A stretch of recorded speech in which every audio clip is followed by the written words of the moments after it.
Hola, gracias por estar ahí conmigo. Este es su canal Luz en las Tinieblas y esta es su lección de esta semana número 6 para el 8 de agosto del 2026, titulada Dones Espirituales. Vamos a orar. Padre que estás en los cielos, te alabamos y te glorificamos, enaltecemos su santo nombre, te pedimos tu bendición y una unción de tu Santo Espíritu para poder entender y asimilar tu santa palabra.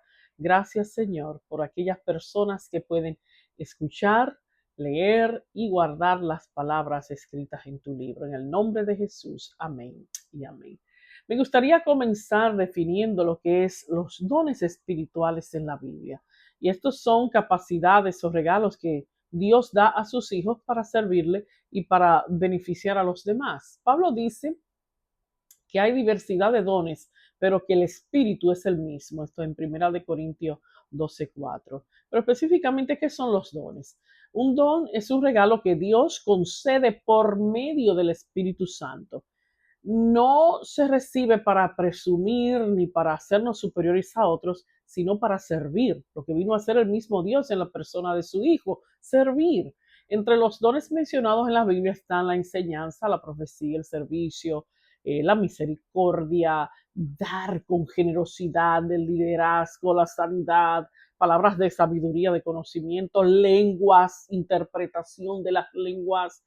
Esta lista podemos encontrarla en Romanos 12, en Corintios 12, en Efesios 4. Y hay algo muy importante que quiero enfatizar en este estudio, y es que no todos reciben el mismo don. Y eso es lo que tenemos que ponernos ahí en nuestra mente, porque hay muchas personas que se sienten mal porque no pueden hacer lo que el otro hermano hace. Pero Dios distribuye los dones como Él quiere, según dice la palabra en 1 Corintios 12:11. La finalidad queda resumida maravillosamente en 1 Corintios 12:7, que estos dones son dados para provecho de la obra, ¿verdad? O sea, déjame explicarte la diferencia entre dones espirituales, talentos naturales y frutos del espíritu. De todas maneras, Dios ha regado todo eso de acuerdo a su santa y bendita voluntad y para beneficio de la obra, unos más que otros. Pero estas tres cosas muchas veces son confundidas y esta diferencia es muy importante porque podemos tener talento y pensar que es un don espiritual o manifestar un don y pensar que eso significa automáticamente que tenemos el espíritu, el fruto del espíritu. ¿Qué es un talento natural? Es una capacidad con la que una persona puede nacer o que puede desarrollar mediante práctica y educación. Por ejemplo, está una persona que tiene facilidad para cantar. Tú naces con ese don, obviamente, y lo educas. Puedes tener el talento, perdón, y dije don, talento de cocinar, el talento de tocar un instrumento, facilidad para enseñar, organizar. O sea, el talento puede existir incluso en una persona que no tiene una relación con Dios. ¿Por qué? Porque es algo que nace contigo.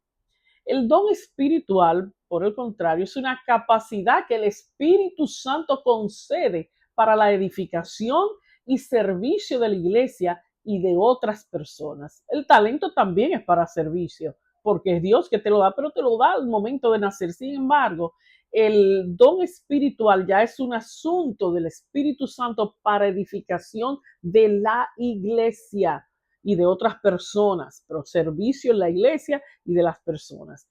Puede ser la enseñanza, el servicio, la misericordia, exhortación, sabiduría, liderazgo. Todas esas cosas pueden ser un don del Espíritu Santo. Y Pablo dice, a cada uno les daba la manifestación del Espíritu para provecho. Por eso el don no es para decir, miren lo que yo puedo hacer, sino cómo puedo usar lo que Dios me dio para ayudar a otros. Hasta ahí llega eso, ¿verdad? El fruto del Espíritu es, aquí está una diferencia muy notable y muy preciosa. Los dones tienen que ver principalmente con lo que Dios nos capacita para hacer. El fruto tiene que ver con en quién nos estamos convirtiendo. O sea, no lo confundamos don con fruto. Gálatas 5, 22 al 23 menciona ese fruto que es el amor, el gozo, paz, paciencia, benignidad, bondad, fe, mansedumbre y dominio propio.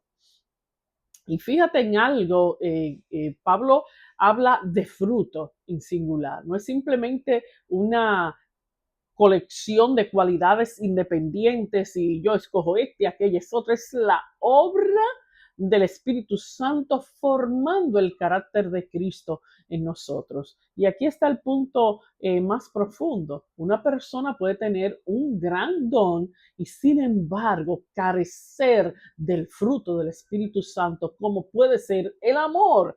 Por eso Pablo, después de hablar extensamente de los dones espirituales en Primera de Corintios 12, comienza el capítulo 13 diciendo, y yo os muestro un camino mucho más excelente. ¿Cuál es ese camino? El amor. De nada serviría tener grandes capacidades espirituales si nuestro carácter no refleja a Cristo. Hay una enseñanza muy preciosa en esto. Dios no solamente quiere darte un don para trabajar para Él, quiere producir en ti un fruto que revele a Cristo mientras trabajas para Él. Qué interesante. Para la lección del domingo titulada Diversidad de dones, tenemos la pregunta: ¿cuál es el énfasis de este pasaje de Primera de Corintios 12, del 1 al 6? ¿Cuál es ese énfasis? Bueno, Pablo aquí enfatiza en que hay diversidad de dones, como ya hemos hablado, ministerios y operaciones, pero Dios es el mismo y es el que está detrás de todos ellos. Por tanto, los dones no deben producir competencia, ni orgullo, ni vanagloria, sino unidad y servicio, porque proceden del mismo Espíritu, del mismo Señor y del mismo Dios.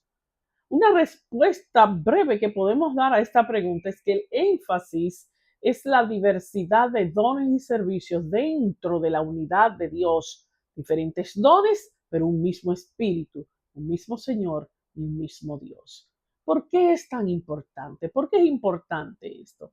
Es importante porque la iglesia es un solo cuerpo. Aunque sus miembros tengan diferentes dones, funciones y personalidades, ¿verdad?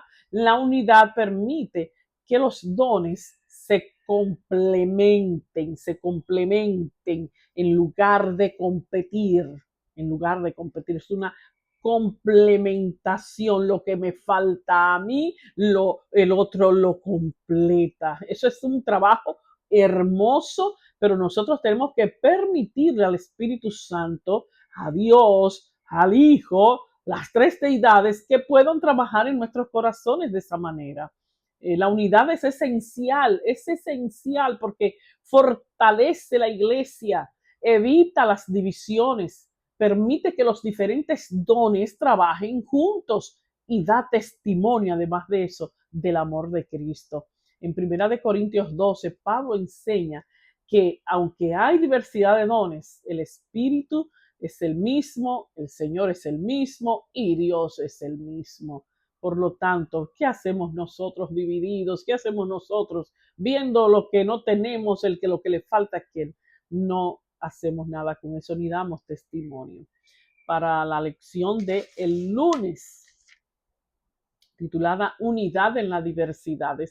Este título es muy bonito porque hay como una paradoja, ¿verdad? Unidad en la diversidad, unidad en lo que parece no estar unido, sin embargo, debe estar unido en el pueblo de Dios. Basados en 1 Corintios 12, del 13 al 31, vamos a contestar la pregunta que dice aquí en nuestro folleto en esta lección del lunes, Unidad en la Diversidad.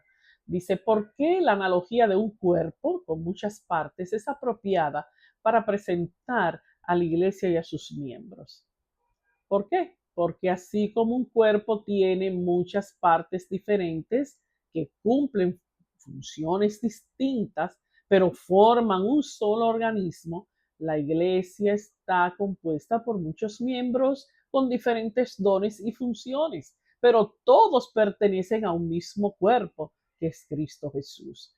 Esto es algo maravilloso. Nosotros sabemos cómo está compuesto nuestro cuerpo, pero todos están relacionados de una manera u otra. Si yo no respiro, la otra parte de mi cuerpo no puede vivir.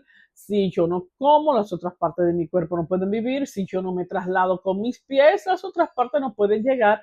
Así que es un conjunto de cosas diferentes trabajando para lo mismo. Así que la diversidad no debe dividir a la iglesia, debe complementarla. En vez de que yo sea un brazo y el otro sea un pie, no debe dividirme, debe complementar. Lo que el pie no puede hacer, lo hace el brazo, lo que no puede hacer el pie, lo hace la mano. O sea, no debe dividir la diversidad, sino complementar. Y es algo precioso. Dios lo hizo para que hubiera belleza en la tierra, la diversidad de flores, de plantas, de animales, de personas, de colores. Así que cada miembro es necesario y tiene un lugar importante en el cuerpo de Cristo. ¿Cómo puedes utilizar estos dones para edificar el cuerpo de Cristo? Puedes utilizar tus dones poniéndolos al servicio de Dios y de los demás, no para beneficio personal ni para buscar reconocimiento, como a muchos les gustaría. Según estos pasajes, dones como enseñar, servir, exhortar, dar, dirigir, mostrar misericordia, evangelizar y otros deben utilizarse para fortalecer la fe, para ayudar a los necesitados, para compartir el evangelio y para contribuir a la unidad y el crecimiento de la iglesia. Ese es el propósito de esos dones. Gloria a Dios por ello. En resumen, utilizo mis dones para servir con amor, fortalecer a otros, compartir el evangelio y contribuir al conocimiento, al crecimiento y a la unidad del cuerpo de Cristo. Para la lección del martes, un camino más excelente, precioso, basado en 1 Corintios 13. Aquí Pablo se enfoca en definir el amor genuino, diciendo que en qué consiste. Es decir, qué hace y qué no hace el amor. Él dice que el amor es paciente, que es bondadoso, se regocija con la verdad, todo lo sufre o disculpa, todo lo cree, todo lo espera, todo lo soporta. Y en la parte que no hace el amor no siente envidia, el amor no es jactancioso, no es presumido, el amor no es orgulloso, no se comporta con dureza, no busca lo suyo, no es egoísta, no se irrita fácilmente, no guarda rencor, no se deleita en la maldad o injusticia. Qué hermoso es el amor. Y Dios es amor. Así que eso puede ser una clara definición de quién es Dios. Basado en 1 Corintios 13, del 1 al 7, y 1 Pedro 4, 8 y 11, vamos a contestar la pregunta que tiene aquí nuestro folleto. ¿Cuál es el papel del amor en lo que respecta a los dones espirituales? El amor es la base y la motivación correcta para ejercer los dones espirituales.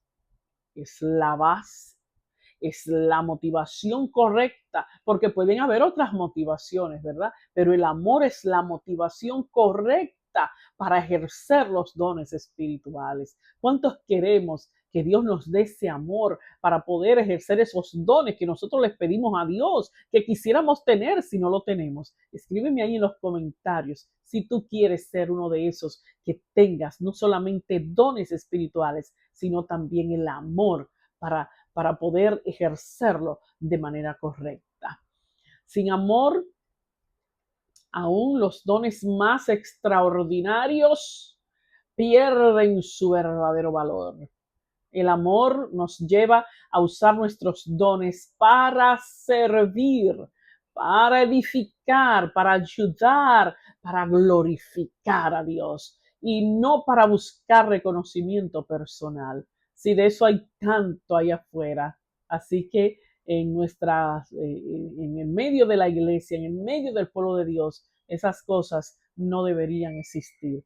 Si algo contrario a esto te puede estar pasando en tu vida espiritual, órale a Dios, que Él está ahí presto para ayudarnos. Solo que tenemos que reconocerlo claramente, ¿verdad? Así, el amor da propósito a los dones espirituales. Nos enseña a utilizarlos para servir y edificar a otros, porque los dones sin amor no cumplen su verdadero propósito, no lo hacen. El amor es la base del Evangelio de Dios. Yo digo, y no sé si me equivoco con esto, pero es una opinión personal, que las personas que no atienden el llamado de Dios es porque realmente no quieren amar, porque el Evangelio se resume en una sola palabra, amor. Dios es amor y sus mandamientos se resumen también en amor. Amar a Dios por sobre todas las cosas y al prójimo amarlo como a ti mismo. Y como diría Jesús nuevamente, amarlos, amen a sus prójimos como yo los he amado a ustedes. O sea que el Evangelio es amor. El Evangelio es amor. ¿Por qué el amor es tan importante respecto de la fe? Vamos a contestar esa pregunta.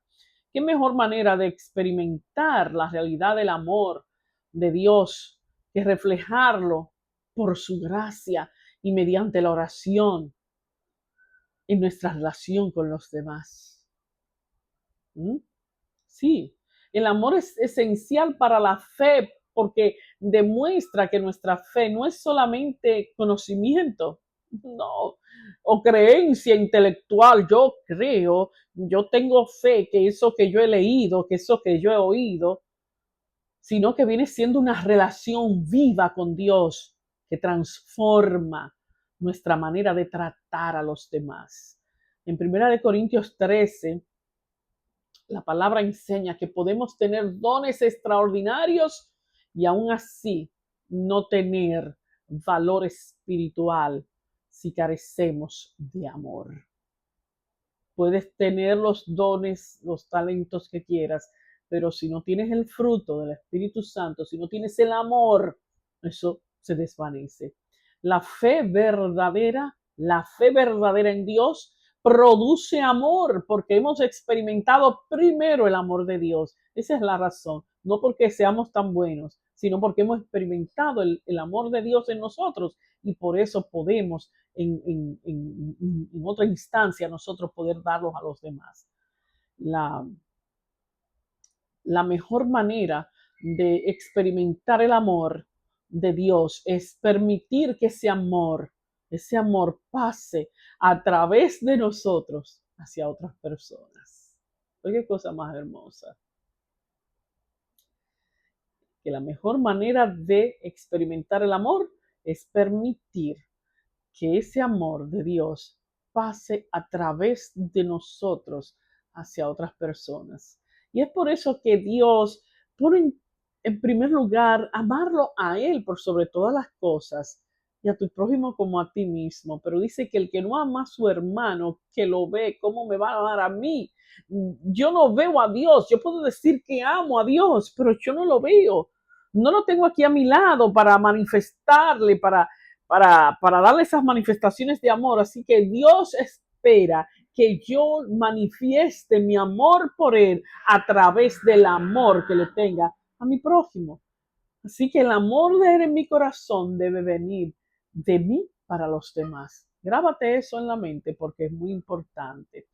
Cuando oramos, Señor, ayúdame a amar como tú amas. Ahí empezamos a perdonar cuando naturalmente quisiéramos guardar resentimiento y lo sabemos, pero estamos pidiéndole a Dios que nos dé ese amor. ¿Cuándo fue la última vez que oraste diciéndole, Señor, ayúdame a amar a mi enemigo, ayúdame a perdonar, cambia mi carácter, hazme como Cristo, dame los dones, dame el carácter de Cristo? ¿Cuándo fue la última vez que pediste eso? ¿O solamente pides para las cosas perecederas de esta tierra, cuando el carácter es lo único que nos vamos a llevar al cielo? Prestemos atención a esto y tomemos un momentito, en algún momento de las oraciones que nosotros hagamos durante el día, ya sea al levantarnos, a mediodía, al acostarnos, como sea, de decirle, Señor, cámbiame mi carácter, dame amor, dame amor.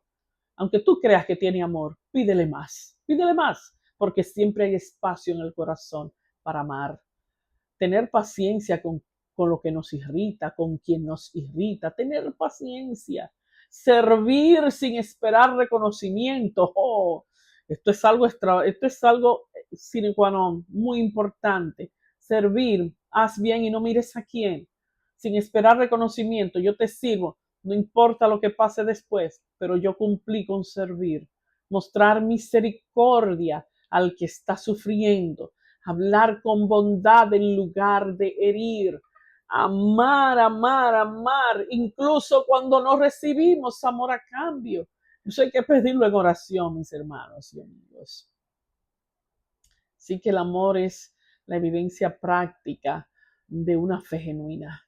Al recibir el amor de Dios y pedir mediante oración que Él nos ayude a reflejarlo, nuestra relación con los demás se convierte en una experiencia real y visible de ese amor. Para la lección del miércoles, el don de lenguas, vamos a contestar primero, ¿qué es el don de lenguas? Voy un poco rapidito, pero así es esta lección para no tomarnos mucho tiempo. ¿Qué es el don de lenguas? En 1 Corintios 12:10, Pablo incluye diversos géneros de lengua entre los dones del Espíritu.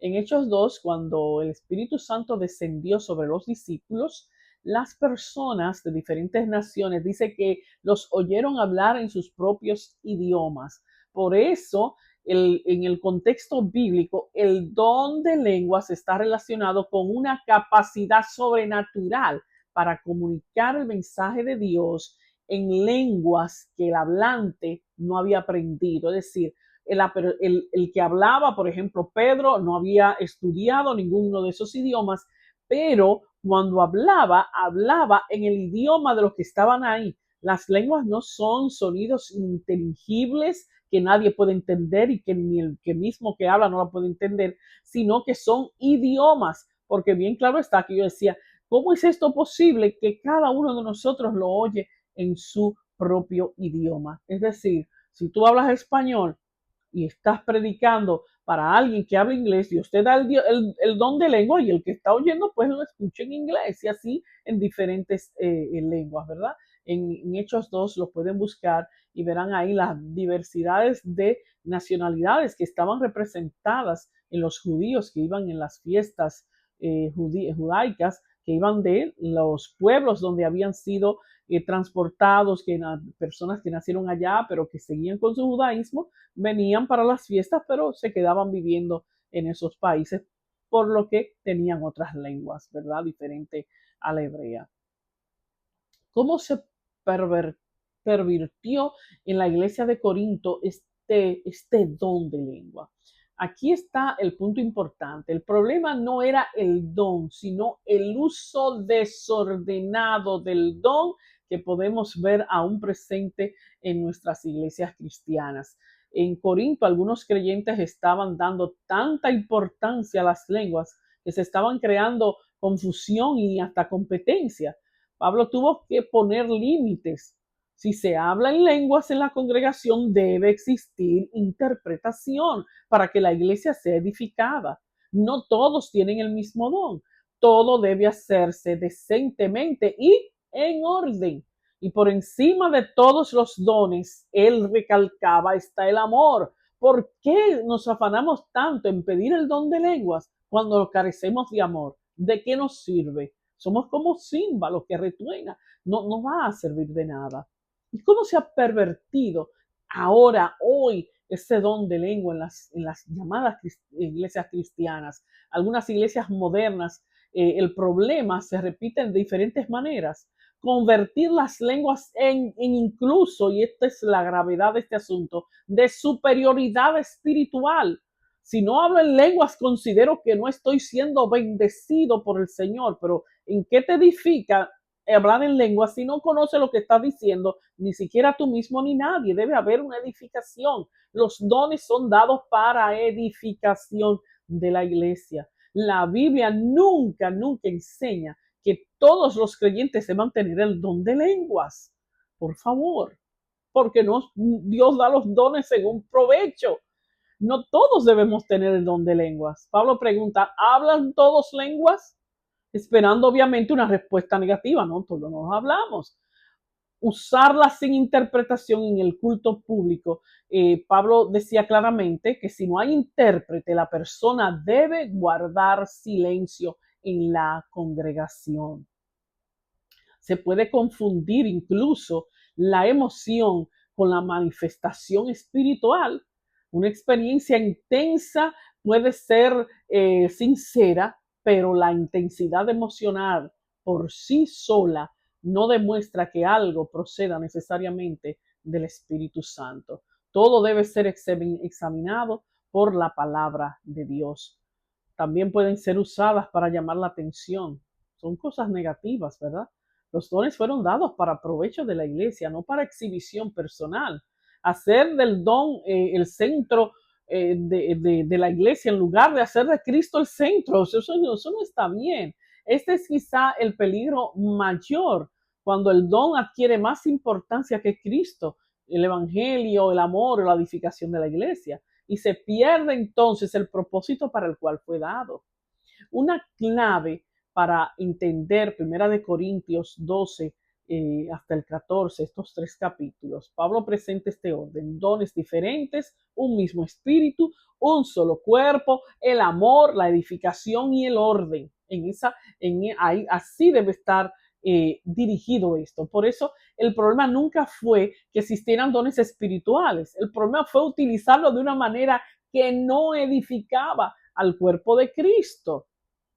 Y algo especialmente significativo, después de hablar de los dones en el capítulo 12, Pablo entonces presenta lo que él llama un camino aún más excelente. ¿Y cuál es este? El amor. En una frase, el don de lenguas no debe ser una señal de superioridad espiritual, sino un medio para comunicar el mensaje de Dios. Cuando se separa del amor, la edificación y el orden bíblico, el don puede convertirse en una fuente de confusión en lugar de bendición. Tengamos eso en cuenta. Ya para terminar, para el jueves, que trata de el don de profecías.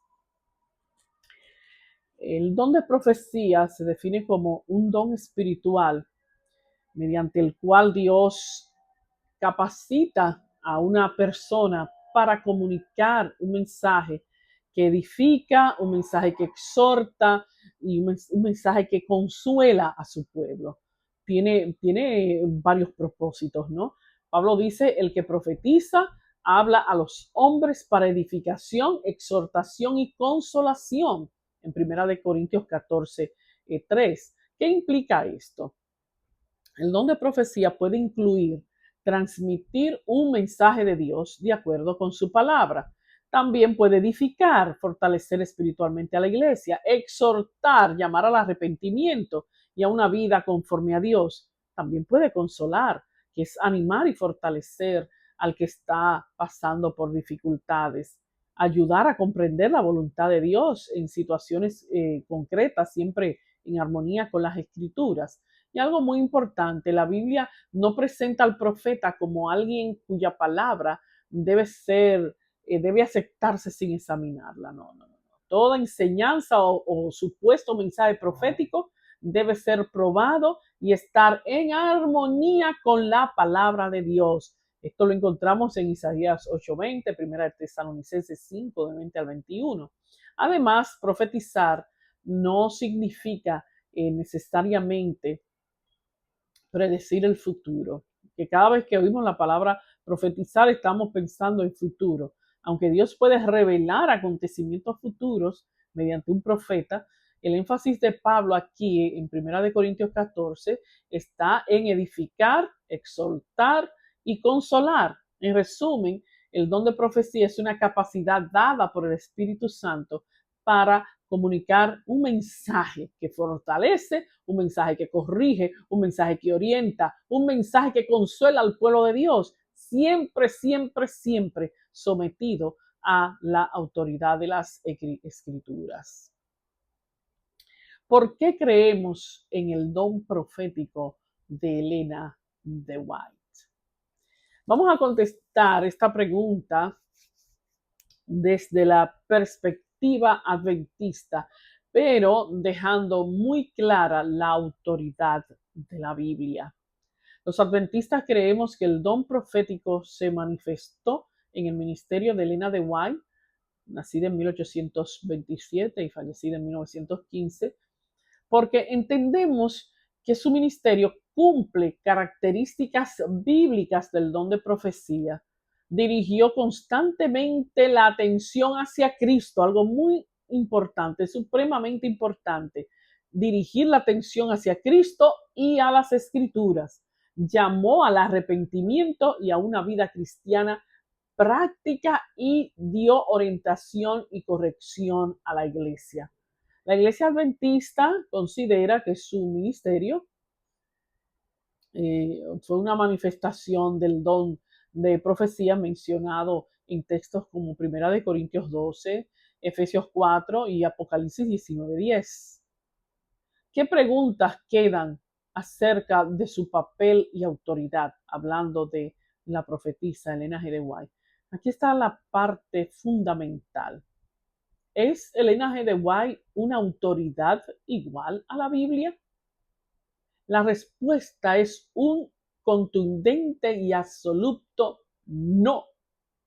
La posición adventista oficial sostiene que la Biblia es la norma suprema y que sus escritos deben ser examinados a la luz de las escrituras. Los escritos de Elena G. de White examinados a la luz de las escrituras y no lo contrario. Por tanto, podemos preguntarnos, ¿sus escritos conducen a Cristo y a la Biblia? Eso es algo muy importante que debemos preguntarnos cuando alguien está diciendo yo soy un profeta y está hablando, ¿conducen a Cristo y a la Biblia? ¿Su enseñanza está en armonía con las Escrituras? ¿Cómo debemos distinguir entre inspiración profética y autoridad canónica? ¿Cómo debemos aplicar sus consejos a situaciones que han cambiado con el tiempo? ¿Estamos estudiando la Biblia primero o estamos usando a Elena G. de White para reemplazar el estudio bíblico? La propia Elena G. de White insistió en que sus escritos no debían sustituir la Biblia, sino conducir a ella. Así es, eso es. La Iglesia Adventista describe sus escritos como una fuente de orientación. Incluso se le llama la luz menor. Una fuente de orientación, una fuente de instrucción, de consuelo, de corrección, pero afirma que la Biblia es el estándar mediante el cual deben probarse toda enseñanza y experiencia.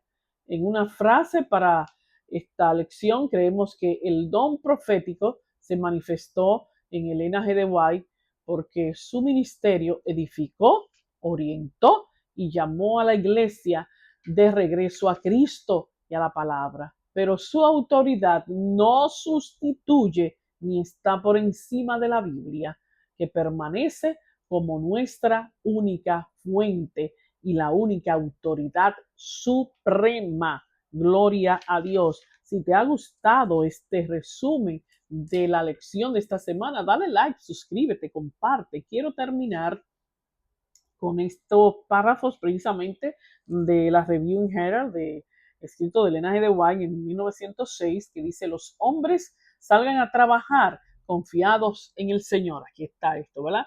Y Él irá con ellos convenciendo y convirtiendo las almas. Así que por más dones que tú tengas, no eres tú que conviertes, no eres tú que convences, Cristo Jesús. Nosotros somos instrumentos, obreros que podemos ser buen orador, otros pueden ser escritor, otros pueden tener el don de oración, otros el don del canto, pero cada don se convertirá en un poder para Dios porque Él coopera con ese obrero. Es la única manera. Y una parte esencial y muy importante que quiero que todos entendamos acá, y es que nadie menosprecie los dones supuestamente menores, que todos se pongan a trabajar, que nadie cruce los brazos con incredulidad porque piensa que no puede obrar, no puede hacer cosas poderosas.